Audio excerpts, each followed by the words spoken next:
মুখে যে কথা বলে অন্তরে সেটা না, অন্তরে যেটা মুখে আর একটা। এটা কাদের লক্ষণ? মুনাফিকদের। কোরআনে কারীমে রব্বুল আলামিন বলেন, ইয়াকুলুনা বিআলসিনাতিহিম মা লাইসা ফি কুলুবিহিম, তারা সেই কথাই মুখ দিয়ে উচ্চারণ করে যে কথা তাদের মনের ভিতরে নাই, মনে একটা মুখে একটা। এটাই হলো মুনাফিকদের চরিত্র।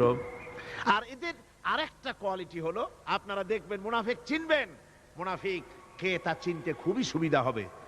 এরা হচ্ছে মুসলিম জাতির বিপদ যদি দেখে দারুণ খুশি হয়।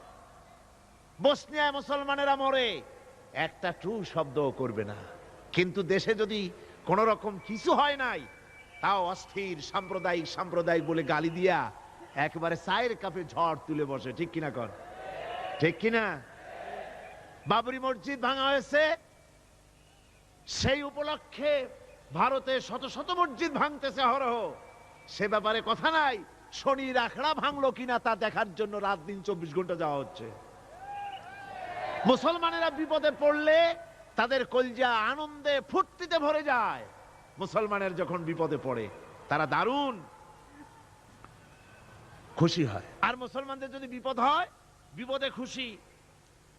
আর মুসলমানরা যদি সুখ পায়, সমৃদ্ধি পায়, তাহলে তারা বেজার হয়ে যায়, কলজে জ্বলে যায়।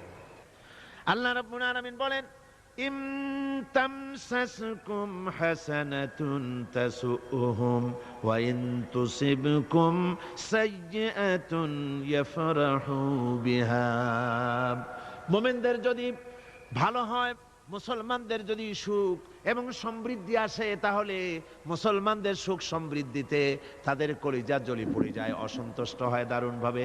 আর যদি মুসলমানদের বিপদ আসে, মুসিবত আসে, খুশিতে তাদের কলিজা একেবারে দারুণ ভাবে তাদের খুশিতে উদ্বেল হয়ে পড়ে।